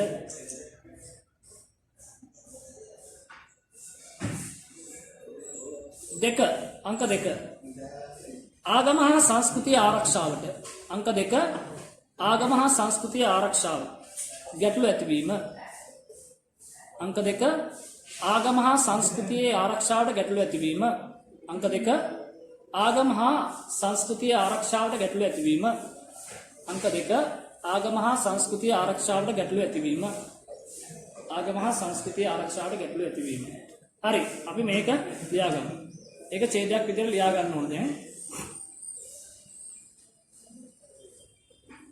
ලියා ගන්න ඡේදයක් විදිහට ක්‍රිස්තු වර්ෂ 1815 මාර්තු 2 ක්‍රිස්තු වර්ෂ 1815 මාර්තු 2 ක්‍රිස්තු වර්ෂ 1815 මාර්තු 2 ඓතිහාසික උඩරට ගිවිසුම මගින් ක්‍රිස්තු වර්ෂ 1815 මාර්තු 2 ඓතිහාසික උඩරට ගිවිසුම මගින් ක්‍රිස්තු වර්ෂ 1815 මාර්තු 2 ඓතිහාසික උඩරට ගිවිසුම මගින් 1815 මාර්තු 2 ඓතිහාසික උඩරට ගිවිසුම මගින් නීත්‍යානුකූලව 1815 මාර්තු 2 ඓතිහාසික උඩරට ගිවිසුම මගින් නීත්‍යානුකූලව ඉංග්‍රීසීන්ට ශ්‍රී ලංකාව අයත් විය. නීත්‍යානුකූලවම ඉංග්‍රීසීන්ට ශ්‍රී ලංකාව අයත් විය. 1815 මාර්තු 2 උඩරට ගිවිසුම මගින් නීත්‍යානුකූලවම ඉංග්‍රීසීන්ට ශ්‍රී ලංකාව අයත් විය.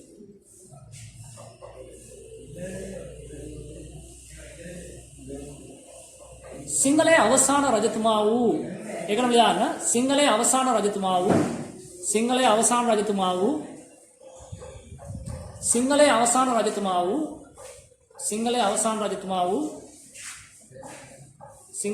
රජතුමා වූ ශ්‍රී වික්‍රම රාජසිංහ රජතුමාව අත්අඩංගුවටගෙන සිංහලයේ අවසාන රජතුමා වූ ශ්‍රී වික්‍රම රාජසිංහ රජතුමාව අත්අඩංගුවටගෙන සිංහලයේ අවසාන රජතුමා වූ ශ්‍රී වික්‍රම රාජසිංහ රජතුමාව අත්අඩංගුවටගෙන සිංහලයේ අවසාන රජතුමා වූ ශ්‍රී වික්‍රම රාජසිංහ රජතුමාව අත්අඩංගුවටගෙන ඉන්දියාවේ වෙල්ලෝරයට පිටුවහල් කරේය.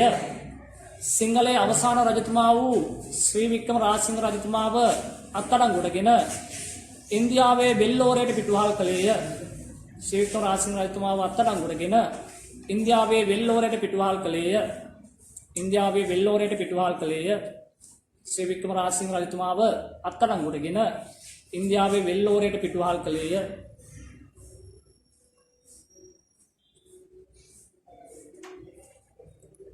මේ අනුව රජෙකු නොමැතිවීමේ පසුතැවිල්ල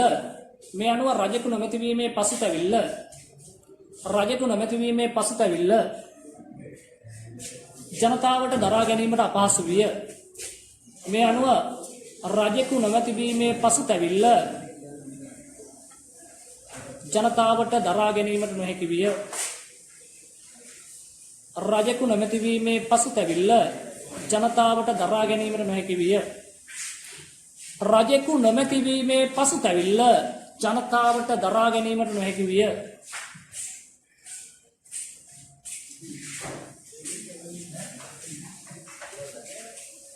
රජෙකු නොමැතිවීමේ පසුතැවිල්ල ජනතාවට දරා ගැනීමට නොහැකි විය.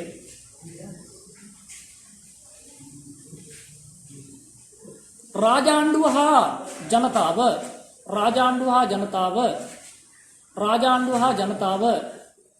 ගසට පොත්තමෙන් බැඳී සිටියේය. රාජාණ්ඩුව හා ජනතාව ගසට පොත්තමෙන් බැඳී සිටියේය. රාජාණ්ඩුව හා ජනතාව ගසට පොත්තමෙන් බැඳී සිටියේය. රාජාණ්ඩුව හා ජනතාව ගසට පොත්තමෙන් බැඳී සිටියේය. රාජාණ්ඩුව හා ජනතාව ගසට පොත්තමෙන් බැඳී සිටියේය. රාජාණ්ඩුව හා ජනතාව ගසට පොත්තමෙන් බැඳී සිටියේය. එකටම ලියා ගන්න.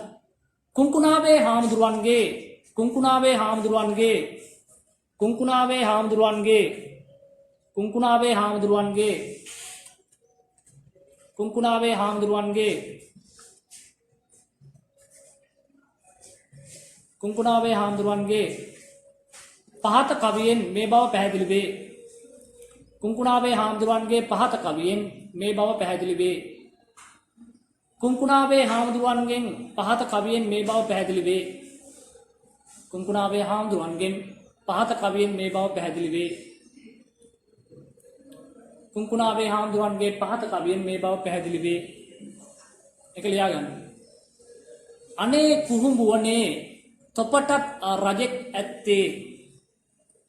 එක ලියා ගන්න. කුංකුණාවේ හාමුදුරුවන්ගෙන් පහත කවියෙන් මේ බව පැහැදිලි වේ. අනේ කුහුඹුවනේ තොපටත් රජෙක් ඇත්තේ. කුංකුණාවේ හාමුදුරුවන්ගෙන් පහත කවියෙන් මේ බව පැහැදිලි වේ. ලියා ගන්න. අනේ කුහුඹුවනේ තොපටත් රජෙක් ඇත්තේ. මොකද කරන්නේ අපේ කරුමේ අපට වන්නේ. අනේ කුහුඹුවනේ තොපටත් රජෙක් ඇත්තේ. මොකද කරන්නේ අපේ කරුමේ අපට වන්නේ. අනේ කුහුඹුවනේ තොපටත් රජෙක් ඇත්තේ. මොකද කරන්නේ අපේ කරුමේ අපට වන්නේ. මොකද කරන්නේ අපේ කරුමේ අපට වන්නේ. රජෙක් ලැබුණෝතින් කැවුම් කිරිබත් කන්නම්. රජෙක් ලැබුණෝතින් කැවුම් කිරිබත් කන්නම්. රජෙක් ලැබුණෝතින් කැවුම් කිරිබත් කන්නම්. පෙරහැර කරන්නම් සාදුනාදෙන් විගුම් දෙන්නම්. රජෙක් ලැබුණෝතින් කැවුම් කිරිබත් කන්නම්. පෙරහැර කරන්නම් සාදුනාදෙන් විගුම් දෙන්නම්.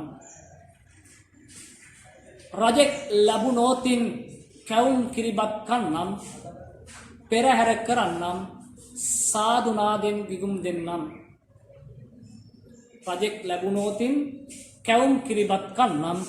පෙරහැර කරන්නම් සාදුනාදෙන් විගුම් දෙන්නම්. පෙරහැර කරන්නම් සාදුනාදෙන් විගුම් දෙන්නම්. මේ අනුව පෙනී යන්නේ එකටම ලියාන. මේ අනුව පෙනී යන්නේ ජනතාවට රජතුමාගේ අවශ්‍යතාවයයි. මේ අනුව පෙනී යන්නේ ජනතාවට රජතුමාගේ අවශ්‍යතාවයයි. මේ අනුව පෙනී යන්නේ ජනතාවට රජතුමාගේ අවශ්‍යතාවයයි. මේ අනුව පෙනී යන්නේ ජනතාවට රජතුමාගේ අවශ්‍යතාවයයි.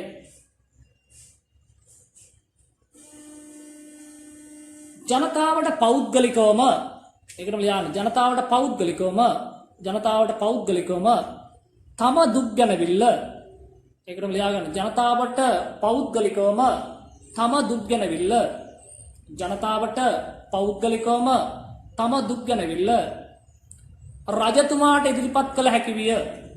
ජනතාවට පෞද්ගලිකවම තම දුක් ගැනවිල්ල රජතුමාට ඉදිරිපත් කිරීමට හැකි විය. ජනතාවට පෞද්ගලිකවම තම දුක් ගැනවිල්ල රජතුමාට ඉදිරිපත් කළ හැකි විය. ජනතාවට පෞද්ගලිකවම තම දුක් ගැනවිල්ල රජතුමාට ඉදිරිපත් කළ හැකි විය. හරි ඡේදයක් වෙන් කරලා යන ඊළඟ ආගම හා සංස්කෘතිය සම්බන්ධ ගැටුමනේ තියෙන්නේ. ඡේදයක් වෙන් කරලා ගන්න. ආගම හා සංස්කෘතිය ගැටුම් සම්බන්ධ ඇතිවීම. ඡේදයක් වෙන් කරලා යන්න. 1815 මාර්තු 2 උඩරට ගිවිසුම මගින් 1815 මාර්තු 2 උඩරට ගිවිසුමේ පස්වන වදන්තියෙන් ක්‍රිස්තු වර්ෂ 1815 මාර්තු 2 උඩරට ගිවිසුමේ පස්වන වදන්තියෙන් 1815 මාර්තු 2 උඩරට ගිවිසුමේ පස්වන වදන්තියෙන් බුදු දහම සහ දේවාගම කඩ නොකොට ආරක්ෂා කිරීම. ක්‍රිස්තු වර්ෂ 1815 මාර්තු 2 උඩරට ගිවිසුමේ පස්වන වගන්තියෙන් 1815 මාර්තු 2 උඩරට ගිවිසුමේ පස්වන වගන්තියෙන් බුදු දහම සහ දේවාගම කඩ නොකොට ආරක්ෂා කරන බවට පොරොන්දු විය. ඉංග්‍රීසියෙන් පොරොන්දු විය. බුදු දහම සහ දේවාගම කඩ නොකොට ආරක්ෂා කරන බවට බුදු දහම සහ දේවාගම කඩ නොකොට ආරක්ෂා කරන බවට ඉංග්‍රීසියෙන් පොරොන්දු විය. කඩ නොකොට ආරක්ෂා කරන බවට ඉංග්‍රීසියෙන් පොරොන්දු විය.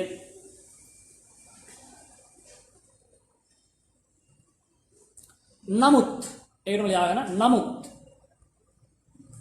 උඩරට ගිවිසුමේ තීන්ත වේලෙන්නටත් කලින් නමුත් උඩරට ගිවිසුමේ තීන්ත වේලෙන්නටත් කලින් නමුත් උඩරට ගිවිසුමේ තීන්ත වේලෙන්නටත් කලින් නමුත් උඩරට ගිවිසුමේ තීන්ත වේලෙන්නටත් කලින් ඉංග්‍රීසීන් මෙම ගිවිසුම උල්ලංඝනය කළේය. නමුත් උඩරට ගිවිසුමේ තීන්ත වේලෙන්නටත් කලින් උඩරට ගිවිසුමේ තීන්ත වේලෙන්නටත් කලින් ඉංග්‍රීසීන් උඩරට ගිවිසුම අමුවේ උල්ලංඝනය කළේය. උඩරට ගිවිසුමේ තීන්ත වේලෙන්නටත් කලින් ඉංග්‍රීසීන් උඩරට ගිවිසුමේ අමුවේ උල්ලංඝනය කළේය. උඩරට ගිවිසුම අමුවේ උල්ලංඝනය කළේය.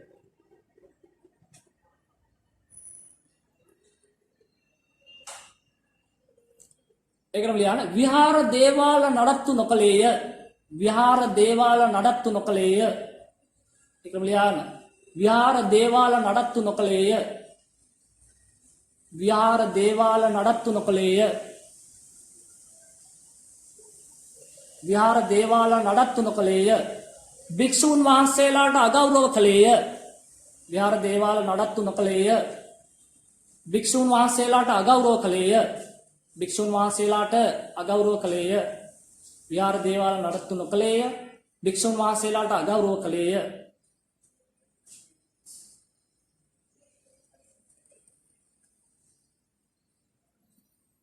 උඩරට ක්‍රිස්තියානි ආගම ප්‍රචාරය කිරීමට සූදානම් විය. උඩරට ක්‍රිස්තියානි ආගම ප්‍රචාරය කිරීමට සූදානම් විය. උඩරට ක්‍රිස්තියානි ආගම ප්‍රචාරය කිරීමට සූදානම් විය. උඩරට ක්‍රිස්තියානි ආගම ප්‍රචාරය කිරීමට සූදානම් විය.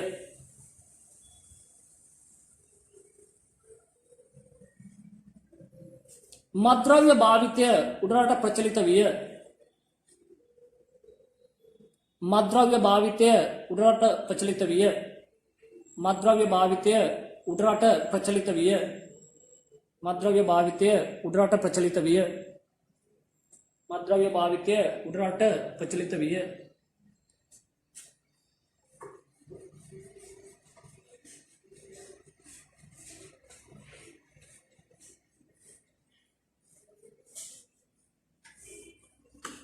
හරි. මේ ආදී හේතු නිසා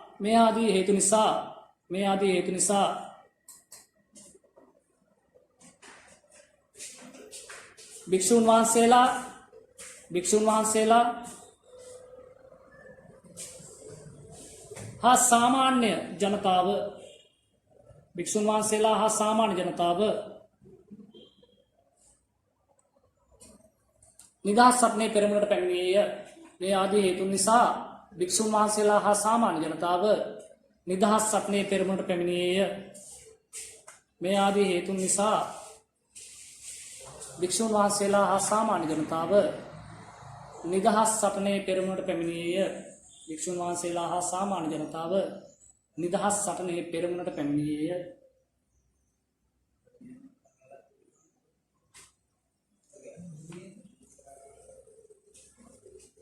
හරි. හයවෙනි ප්‍රශ්නේ හතරවෙනි කොටස දැන් ලියන්න තියෙන්නේ. ක්‍රිස්තු වර්ෂ 1848 දෙවන නිදහස් සටන ඇතිවීමට බලපෑ කරුණු දෙකක් ලියන්න. දෙකක් ලියන්න නෙමෙයි දෙකක් විස්තර කරන්න ඕන. දෙකක් ලියලා විස්තර කරන්න. දෙකක් ලියලා හරියන්නේ නැහැ. දෙකක් ලියලා විස්තර කරන්න ඕන. ප්‍රධාන කරුණු දෙකයි තියෙන්නේ. මේ කරුණු දෙක තමයි විස්තර කරන්න තියෙන්නේ. දෙකක් ලියලා විස්තර කිරීම තමයි තියෙන්නේ. හරි. 1848 දෙවන නිදහස් සටනට බලපෑ හේතු දෙක ලියන්න. පළවෙනි හේතුව ලියලා ඒක විස්තර කරමු. පළවෙනි හේතුව තමයි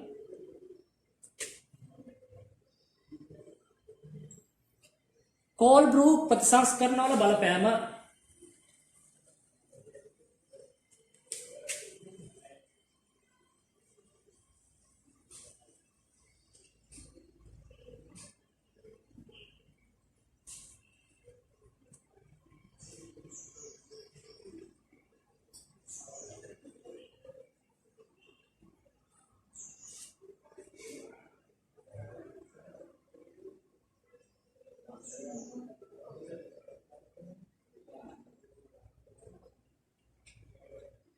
කෝල්බුක් ප්‍රතිසංස්කරණ බලපෑම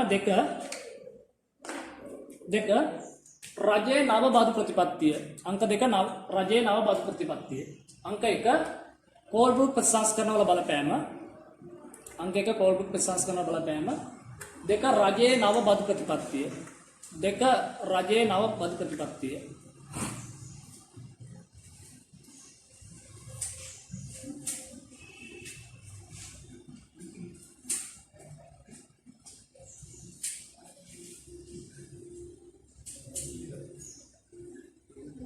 දෙක රජයේ නව බදු ප්‍රතිපත්තිය.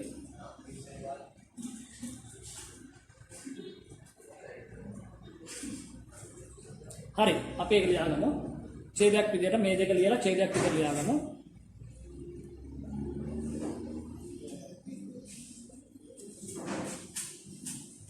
ක්‍රිස්තු වර්ෂ 1848 ක්‍රිස්තු වර්ෂ 1848 ක්‍රිස්තු වර්ෂ 1848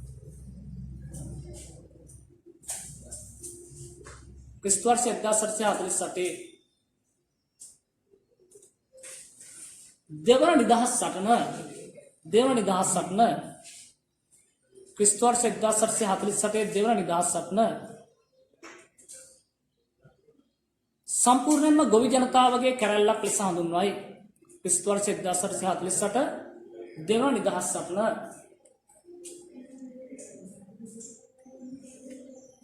සම්පූර්ණයෙන්ම ගොවි ජනතාවගේ කැරැල්ලක් ලෙස හඳුන්වයි.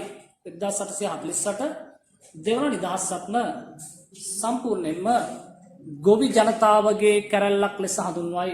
1848 දෙවන නිදහස් සටන සම්පූර්ණයෙන්ම ගොවි ජනතාවගේ කැරැල්ලක් ලෙස හඳුන්වයි.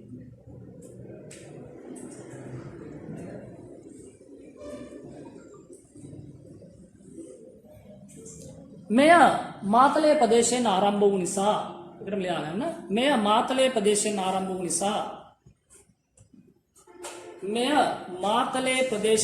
වූ නිසා මාතලේ කැරැල්ල ලෙසද හඳුන්වයි. මෙය මාතලේ ප්‍රදේශයෙන් ආරම්භ වූ නිසා මාතලේ කැරැල්ල ලෙසද හඳුන්වයි. මෙය මාතලේ ප්‍රදේශයෙන් ආරම්භ වූ නිසා මාතලේ කැරැල්ල ලෙසද හඳුන්වයි. මෙය මාතලේ ප්‍රදේශයෙන් ආරම්භ වූ නිසා මාතලේ කැරැල්ල ලෙසද හඳුන්වයි. මාතලේ ප්‍රදේශයෙන් ආරම්භ වූ නිසා මාතලේ කැරැල්ල ලෙසද හඳුන්වයි.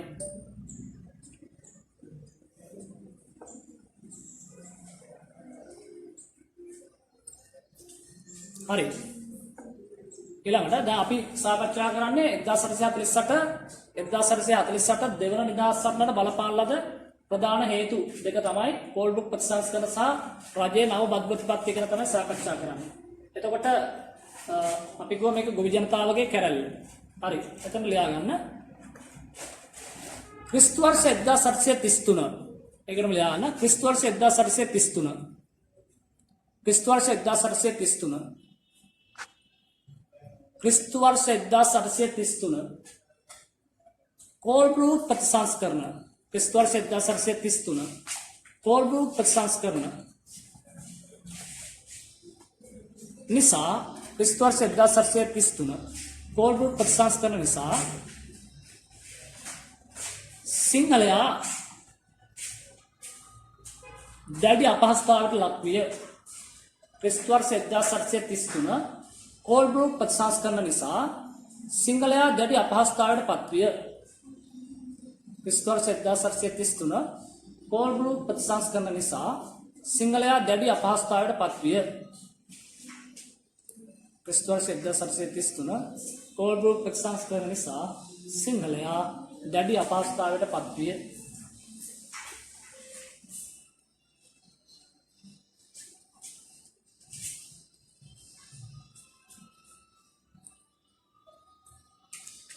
कोलब्रूक प्रतिसंस्करण යටතේ कोलब्रूक प्रतिसंस्करण යටතේ कोलब्रूक प्रतिसंस्करण යටතේ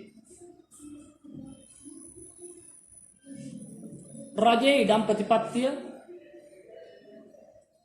कोलब्रूक प्रतिसंस्करण යටතේ රජයේ ඉඩම් ප්‍රතිපත්තිය ගම් සභාව අඩපණ වීම कोलब्रूक प्रतिसंस्करण යටතේ රජයේ ඉඩම් ප්‍රතිපත්තිය ගම් සභාව අඩපණ වීම රජයේ ඉඩම් ප්‍රතිපත්තිය ගම් සභාව අඩපණ වීම නව අධිකරණ ක්‍රමය कोलब्रूक प्रतिसंस्करण යටතේ රජයේ ඉඩම් ප්‍රතිපත්තිය රජයේ ඉඩම් විකිණීමේ ප්‍රතිපත්තිය कोलब्रूक प्रतिसंस्करण යටතේ රජයේ ඉඩම් විකිණීමේ ප්‍රතිපත්තිය ගම් සභාව අඩපණ වීම නව අධිකරණ ක්‍රමය ගම් සභාව අඩපණ වීම නව අධිකරණ ක්‍රමය රජයේ ඉඩම් විකිණීමේ ප්‍රතිපත්තිය ගම් සභාව අඩපණ වීම නව අධිකරණ ක්‍රමය ගොවි ජනතාවට මරු පහරක් විය. නව අධිකරණ ක්‍රමය ගොවි ජනතාවට මරු පහරක් විය. ගොවි ජනතාවට මරු පහරක් විය. නව අධිකරණ ක්‍රමය ගොවි ජනතාවට මරු පහරක් විය. එදා 1840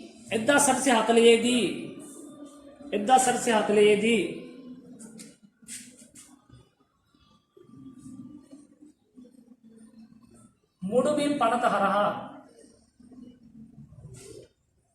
1840 මුඩුබිම් පනත හරහා 1840 මුඩුබිම් පනත හරහා 1840 මුඩුබිම් පනත හරහා වගා නොකරන ලද සියලුම ඉඩම් 1840 මුඩුබිම් පනත හරහා වගා නොකරන ලද සියලුම ඉඩම් රජයට පවරා ගත්තේය. ක්‍රිස්තු වර්ෂ 1840 මුඩුබිම් පනත මගින් වගා නොකරන ලද සියලුම ඉඩම් රජයට පවරා ගත්තේය. 1840 මුඩුබිම් පනත මගින් වගා නොකරන ලද සියලුම ඉඩම් රජයට පවරා ගත්තේය. රජයට පවරා ගත්තේය. මේ සමග ජනතාවගේ ඉඩම් අහිමි විය. මේ සමග ගොවි ජනතාවට ඉඩම් අහිමි විය. මේ සමග ගොවි ජනතාවට ඉඩම් අහිමි විය. මේ සමගම ගොවි ජනතාවට ඉඩම් අහිමි විය. මේ සමගම ගොවි ජනතාවට ඉඩම් අහිමි විය. මේ සමගම ගොවි ජනතාවට ඉඩම් අහිමි විය. ඒකම ලියා ගන්න. කෝල්බ්‍රූක් ප්‍රතිසංස්කරණ යටතේ කෝල්බ්‍රූක් ප්‍රතිසංස්කරණ යටතේ ගම් සභාව අඩපණ වීම කෝල්බ්‍රූක් ප්‍රතිසංස්කරණ යටතේ ගම් සභාව අඩපණ වීම කෝල්බ්‍රූක් ප්‍රතිසංස්කරණ යටතේ ගම් සභාව අඩපණ වීම කෝල්බ්‍රූක් ප්‍රතිසංස්කරණ යටතේ ගම් සභාව අඩපණ වීම කෝල්බ්‍රූක් ප්‍රතිසංස්කරණ යටතේ ගම් සභාව අඩපණ වීම ජනතාවට දරා ගැනීමට නොහැකි විය. කෝල්බ්‍රූක් ප්‍රතිසංස්කරණ යටතේ ගම් සභාව අඩපණ වීම ජනතාවට දරා ගැනීමට නොහැකි විය. කෝල්බ්‍රූක් ප්‍රතිසංස්කරණ යටතේ ගම් සභාව අඩපණ වීම ජනතාවට දරා ගැනීමට නොහැකි විය. කෝල්බ්‍රූක් ප්‍රතිසංස්කරණ යටතේ ගම් සභාව අඩපණ වීම ජනතාවට දරා ගැනීමට නොහැකි විය. වැව් අමුණු ප්‍රතිසංස්කරණය කිරීම ඒකටම ලියා ගන්න. වැව් අමුණු ප්‍රතිසංස්කරණය කිරීම වැව් අමුණු ප්‍රතිසංස්කරණය කිරීම